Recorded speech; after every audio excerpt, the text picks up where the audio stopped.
Dramily.com, unlimited drama series. The clock on my nightstand glowed 2:47 a.m. when Beth's phone buzzed against the marble surface. She didn't stir. Hadn't stirred much when I was around lately. I'm Jamie Parrish, 38 years old, owner of Parrish Industrial Electric, and apparently the kind of husband whose wife gets text messages at 3 in the morning. The phone buzzed again, then again. I rolled over, studying Beth's sleeping face in the dim light filtering through our bedroom curtains. 12 years of marriage, 2 daughters, a house worth more than most people make in a decade, and here I was, wide awake, listening to her phone receive messages from someone who clearly didn't respect normal sleeping hours. "Honey," I whispered, shaking her shoulder gently. "Your phone." She mumbled something incoherent and turned away from me, pulling the Egyptian cotton sheets up to her chin. The phone buzzed a 4th time. I reached across her and grabbed the device. The screen lit up, showing 3 messages from JN and 1 from Marywork. The preview text from JN made my stomach drop. "Can't wait for tonight. Jamie will never..." The message cut off there, but I'd seen enough. My hands trembled as I held the phone, staring at those words. Jamie will never what? Find out? Suspect? Matter? I glanced at Beth again. She was sleeping peacefully, her blonde hair spread across the pillow like she was posing for a magazine. Beautiful, successful, the kind of woman other men envied me for marrying.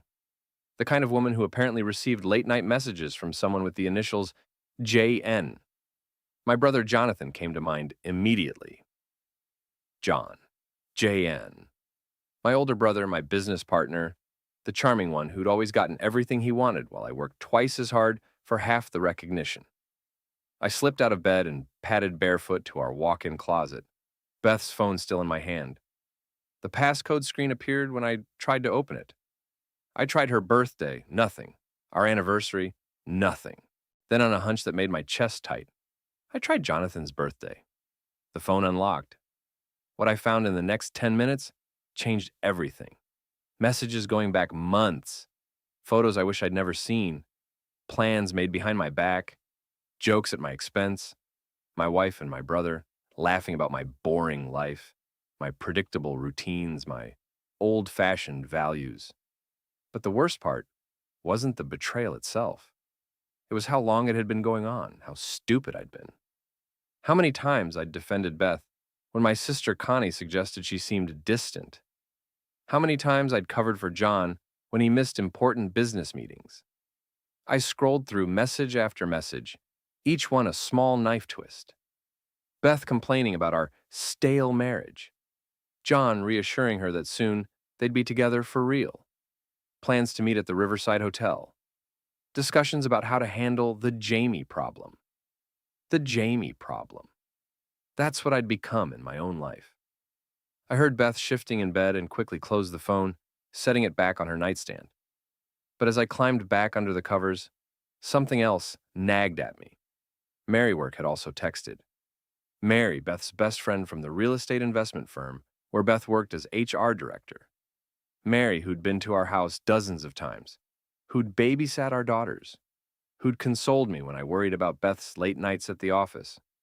Mary was in on it too. I lay there until dawn, staring at the ceiling, listening to Beth's steady breathing and planning. Because if there's one thing 20 years in the electrical contracting business teaches you, it's that every system has vulnerabilities, every circuit has a breaking point, every fault line, when pressure builds up enough, eventually gives way. And I was done being the Jamie problem. When Beth's alarm went off at 6:30, she rolled over and smiled at me. The same smile she'd been giving me for 12 years. The one I'd thought meant she loved me. Now I knew better. "Morning, honey," she said, stretching like a cat. "Sleep well?" "Like a baby," I replied, matching her smile with one of my own. "You?" "Oh, you know me. Out like a light." She reached for her phone, checking it quickly before setting it aside. "Big day today. That Henderson project is finally moving forward." The Henderson project. I'd heard her mention it before, always with the same secretive tone. Now I wondered if Henderson was even a real client, or just another code word for her afternoon meetings with my brother. "That's great, honey. Really great." I sat up, stretching my arms above my head. "You know what? I think I'll stop by the office early today. Get a jump on those Riverside contracts. Her smile faltered for just a second. The Riverside contracts? Yeah, John mentioned them yesterday. Said we might need to do some site visits this week. I watched her face carefully. Probably spend some time at that new hotel they're wiring. Beth's face went pale, but she recovered quickly. Oh, right. Well, you boys have fun with that. Boys. She called us boys, like we were children playing games instead of grown men running a multi-million-dollar business, instead of her husband and her lover. After Beth left for work, I sat in my kitchen, drinking coffee from a mug that read World's Best Dad, a Father's Day gift for my daughters, Emma and Sophie, ages 10 and 8. They were still asleep upstairs, innocent and unaware that their world was about to change. I pulled out my own phone and called my foreman, Nate Rivers. Nate had been with Parrish Industrial for 15 years, since back when my father ran the company. He was loyal, street smart, and had a talent for finding out things people didn't want found out. Boss, Nate's gravelly voice answered on the second ring. Kind of early, even for you. I need you to do something for me, Nate. Something unofficial. A pause. No, what kind of unofficial? The kind where you follow someone and tell me where they go, who they meet, what they do. Another pause, longer this time. This about Mrs. Parrish? Nate was sharper than most people gave him credit for. What makes you ask that? Boss, I've been watching you for 15 years. I know when something's eating at you, and I know when a woman starts staying late at the office every night. It ain't usually about work. I closed my eyes, feeling the weight of having my suspicions confirmed by someone else. Can you do it? Consider it done. But boss, whatever you're planning, just remember, some bridges, once you burn them, there's no going back. Maybe that's the point, Nate. After I hung up, I sat in the silence of my kitchen, looking around at the life Beth and I had built together. The granite countertops she'd insisted on, the custom cabinets I'd installed myself, the family photos covering the refrigerator, all of us smiling and happy and completely fake. My phone rang. John's name appeared on the screen. Little brother. His voice was too cheerful, too forced. How's the morning treating you? Can't complain. You? Oh, you know me. Living the dream. He laughed, and I wondered how many times I'd heard that laugh while he was planning to destroy my life. Hey, I was thinking we should grab lunch today. Catch up on some business stuff. Business stuff. Right. Sure, John. Where did you have in mind? How about that place downtown, near the Riverside Hotel? My grip tightened on the phone. Perfect. See you there. After I hung up, I realized something had shifted inside me. The hurt was still there. The betrayal still burned, but underneath it all was something else. Something cold and calculating and patient. I'd spent my whole life being the responsible one, the reliable one, the one who cleaned up other people's messes. I'd let John take credit for my ideas, let him charm clients while I did the actual work, let him be the face of the company while I handled the details that actually mattered. And Beth, beautiful, ambitious Beth, had looked at both of us and chosen him. Chosen the flash over the substance, the charm over the character, the easy smile over the steady hand. Well, they deserved each other, and they were going to get exactly what they deserved. I went upstairs to wake up Emma and Sophie, kissing their foreheads and helping them get ready for school like I did every morning. They chattered about their friends and their classes and their plans for the weekend, and I listened to every word, storing up these moments before everything changed. Because Nate was right. Some bridges, once burned, there's no going back.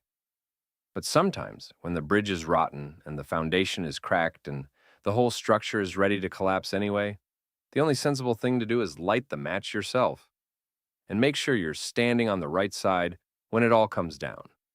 Lunch with John was exactly what I expected. A performance.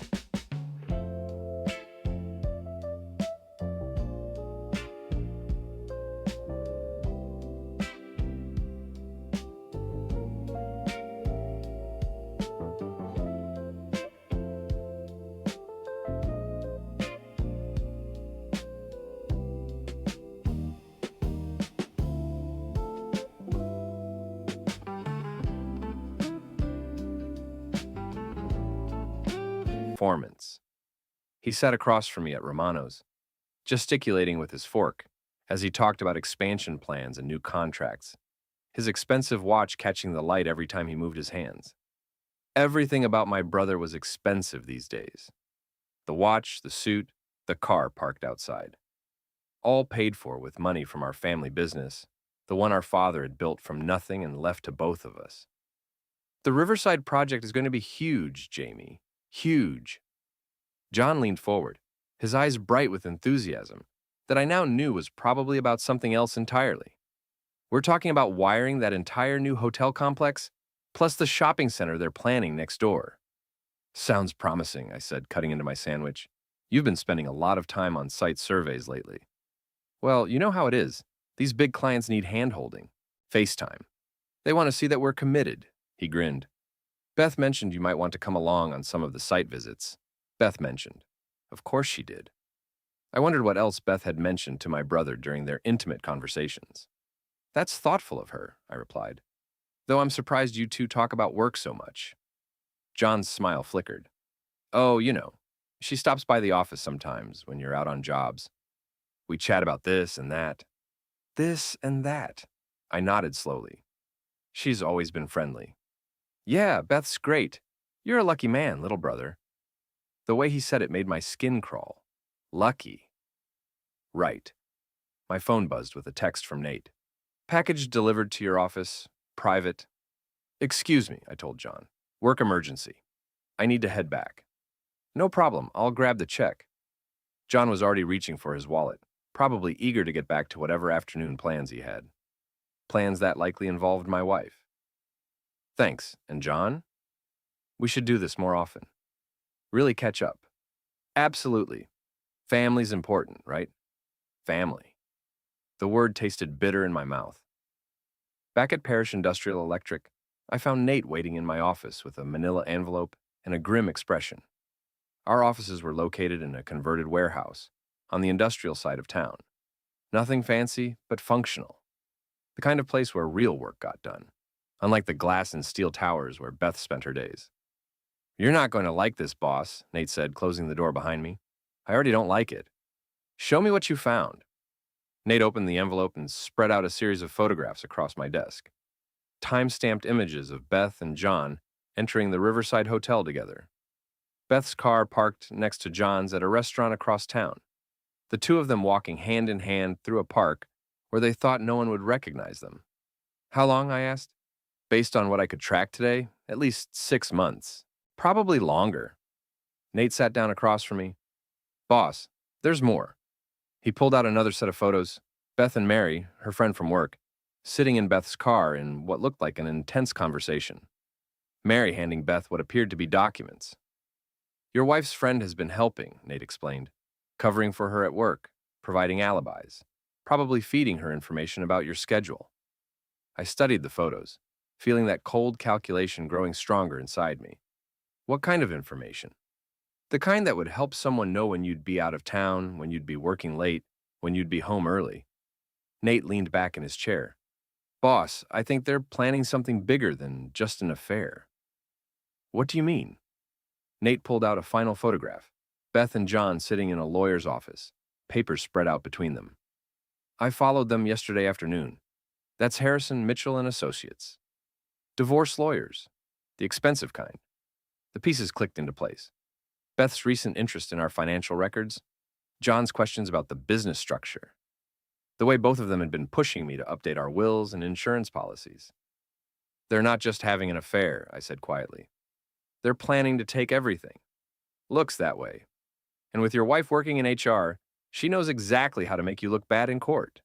Harassment claims, hostile work environment, maybe even some creative accounting to make it look like you've been skimming from the business. I sat back in my chair, staring at the photographs.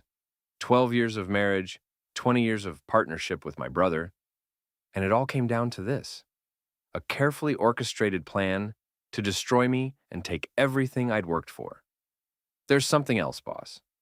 Nate's voice was gentler now. I made some calls. Beth's been telling people around town that you've been difficult at home, controlling, angry. She's been laying groundwork, making you look like the bad guy before she even files papers. Controlling. I laughed, but there was no humor in it. I work 60 hours a week to pay for her lifestyle. I take care of the kids when she's working late, and I'm controlling. That's not all. She's been talking to Emma and Sophie too, asking them questions about how daddy acts when mommy's not around, whether daddy ever gets mad, whether they'd rather live with mommy or daddy if something happened. The coldness inside me crystallized into something harder. She's using my daughters against me. I'm sorry, boss. I really am. I gathered up the photographs and slid them back into the envelope. Don't be sorry, Nate. Be ready.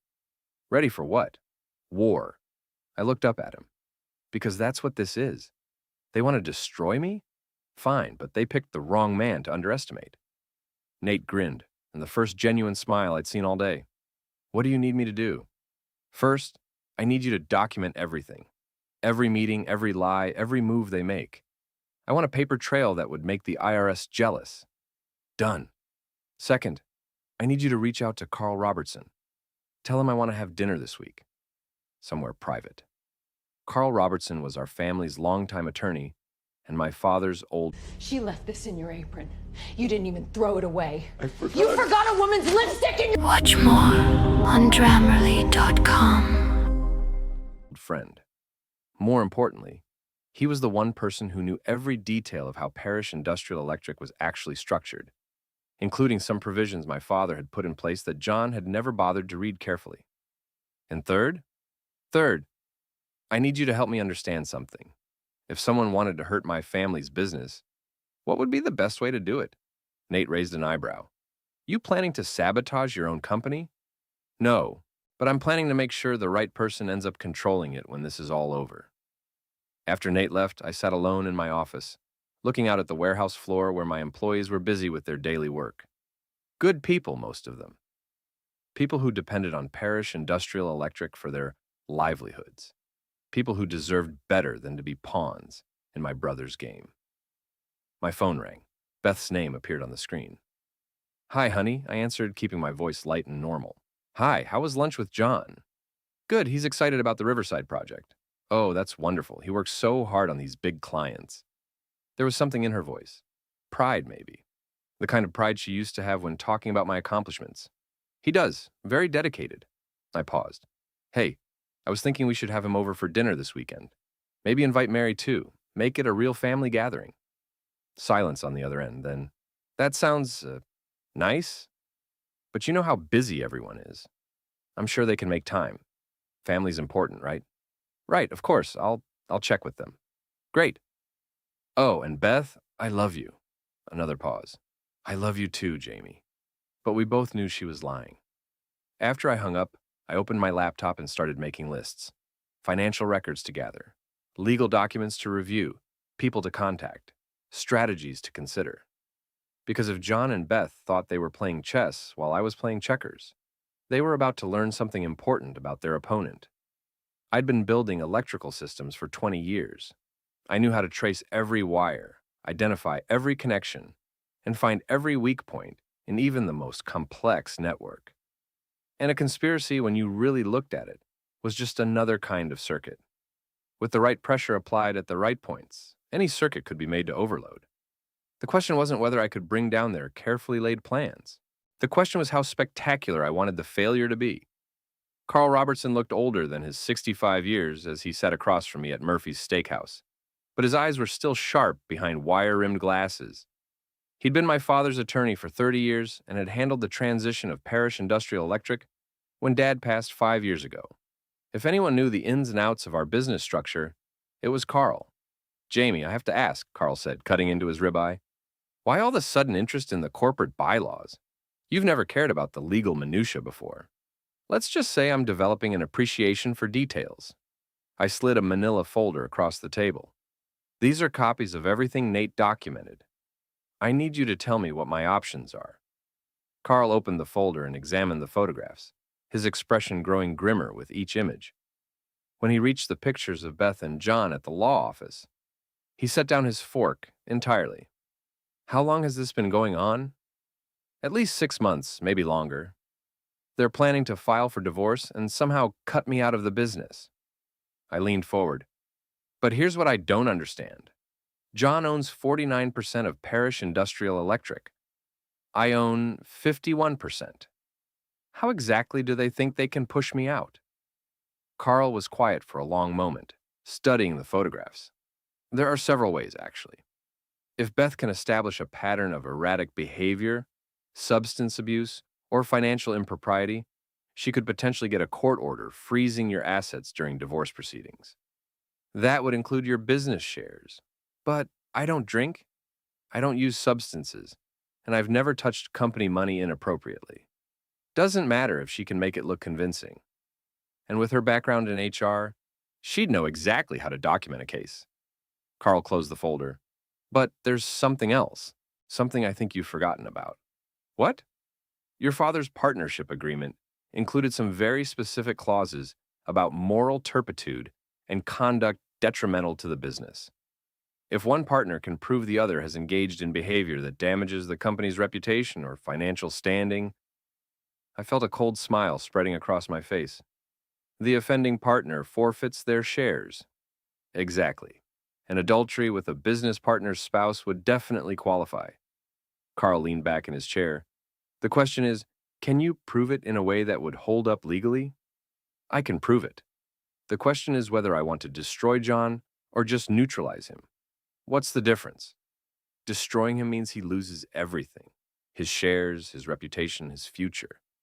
Neutralizing him means he just loses his ability to hurt me. Carl studied my face carefully. You know, your father always said you were the one with the real steel in your spine. John had the charm, but you had the backbone. Dad said that? Many times. He worried about leaving the business to both of you, but he hoped you'd keep John in line. Carl signaled for the check. I think he'd be proud of how you're handling this. By planning to destroy my own brother? By protecting what he built? By making sure the right person controls the legacy he left behind? When I got home that evening, Beth was in the kitchen, helping Emma with homework, while Sophie practiced piano in the living room. The picture of domestic tranquility, if you didn't know what I knew. How was your day, honey? Beth asked, not looking up from Emma's math worksheet. Productive, very productive. I kissed the top of Emma's head. How's the homework coming, sweetheart? It's hard, Daddy. I don't understand fractions. Here, let me show you. I sat down next to my daughter and started explaining how fractions worked, how you could break something whole into smaller pieces, and how sometimes those pieces didn't add up the way you expected them to. Beth watched us with an expression I couldn't quite read. Guilt, maybe, or calculation. I talked to Mary about this weekend, she said casually. She's not sure she can make it to dinner. That's too bad. What about John? He said he'd try, but he's got some client meetings that might run late. Of course he did. Well, maybe we can do it another time, when everyone's schedules align better. That night, after the girls were asleep, Beth and I sat in our living room, pretending to watch television. She was texting on her phone, the same phone I'd unlocked 3 nights ago, the one full of messages from my brother. Beth, I said during a commercial break, can I ask you something? She looked up, and for a moment I saw a flicker of fear in her eyes. Of course. Are you happy? With us, I mean, with our marriage. The question seemed to catch her off guard. That's an odd question, Jamie. Why? I just feel like we've been distant lately. Like we're living separate lives under the same roof. She set down her phone and turned to face me fully. I think that's normal for couples who've been married as long as we have.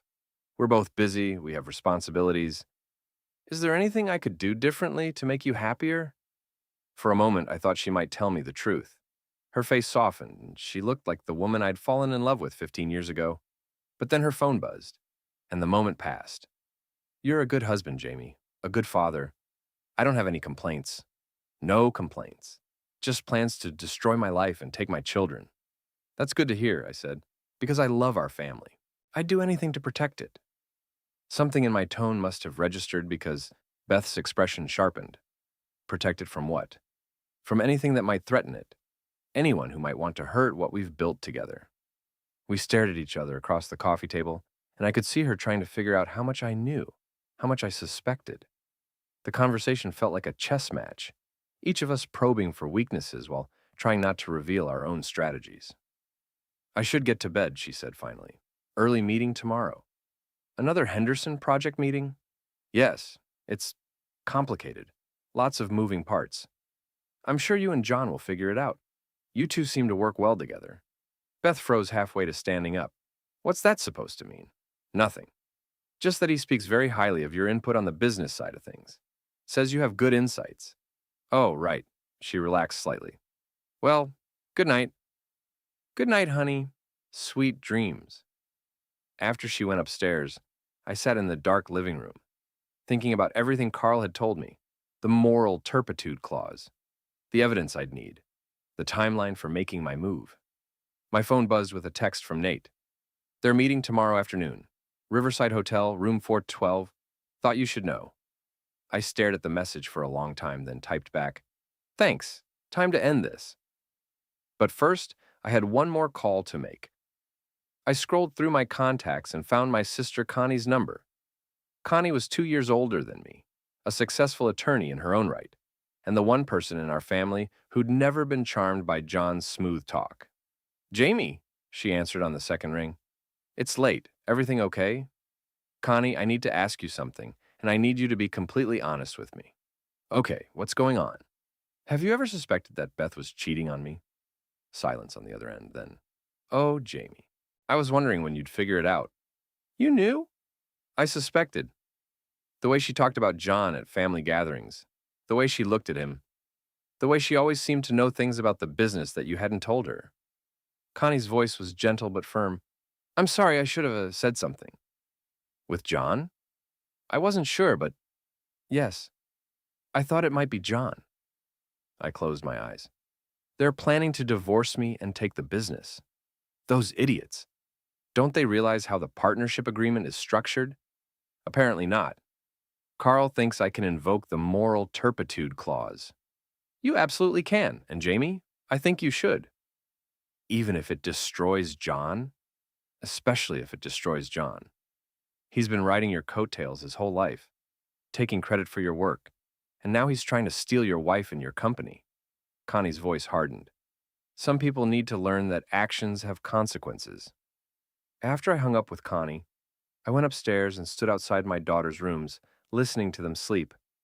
Emma was snoring softly, and Sophie was talking in her dreams about something involving unicorns and ice cream.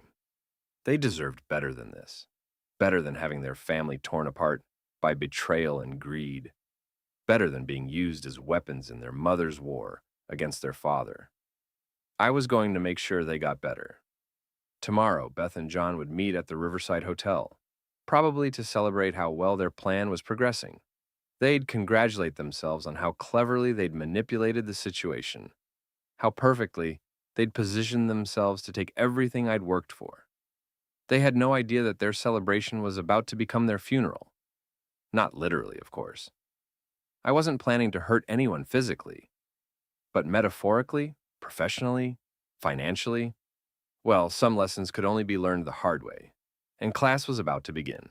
The next afternoon, I sat in my truck across the street from the Riverside Hotel, watching the entrance through binoculars. At exactly 2:15 p.m., Beth's silver BMW pulled into the parking lot.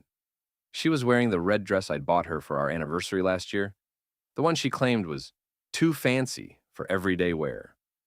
Apparently, afternoons with my brother didn't qualify as everyday. At 2:20, John's black Mercedes arrived. He parked 3 spaces away from Beth's car, close enough to be convenient, far enough apart to maintain the illusion that they weren't together. They'd done this before, many times. I watched them enter the hotel separately, 5 minutes apart, both checking their phones as they walked. Coordinated, professional. Like they were executing a business plan instead of destroying a family. My phone rang. Carl Robertson. Jamie, I've been reviewing the partnership documents more carefully. Carl's voice was tense. There's something else you need to know. What? The moral turpitude clause has a time limit. If you know about misconduct and don't act within 60 days, you forfeit your right to invoke it. My grip tightened on the phone. How long have I got? Based on when these photographs were taken, maybe 2 weeks, possibly less. That's not much time. No, it's not. But Jamie, there's something else. I did some digging into Beth's recent activities. She's been very busy. What kind of busy? The kind where she's been meeting with forensic accountants, private investigators, and at least 3 different divorce attorneys. This isn't just an affair, it's a coordinated campaign. I felt that familiar cold calculation settling over me. What else? She's been documenting everything: your work schedule, your interactions with employees, your financial decisions. She's building a case that you're an unfit business partner and an unstable husband. Based on what evidence? That's the thing. She doesn't need real evidence. She just needs to create enough doubt to freeze your assets and force you into a settlement. By the time the truth comes out, they'll have control of the business and custody of your daughters. I stared at the hotel entrance, imagining Beth and John upstairs, probably toasting their own cleverness. Carl, I need you to prepare the moral turpitude paperwork. All of it. I want to be ready to file the moment I have what I need. Jamie, are you sure about this? Once you pull this trigger, there's no going back. John will lose everything. John made his choice. Now I'm making mine. After I hung up with Carl, I called Nate. Boss? Are you in position? Yeah, I'm in the hotel lobby. Got a clear view of the elevators and the bar area. Good. I need you to go to room 412 in exactly 10 minutes. Knock on the door and tell them there's been a water leak in the room below, and hotel maintenance needs to check their bathroom. That'll get them out of the room. Long enough for what I need to do. Boss, what exactly are you planning? Insurance, I said. The kind that pays out when people make really stupid decisions. I ended the call and walked across the street to the hotel. The lobby was busy with afternoon check-ins and business meetings. I nodded to the desk clerk and walked confidently toward the elevators, like I belonged there. Room 412 was at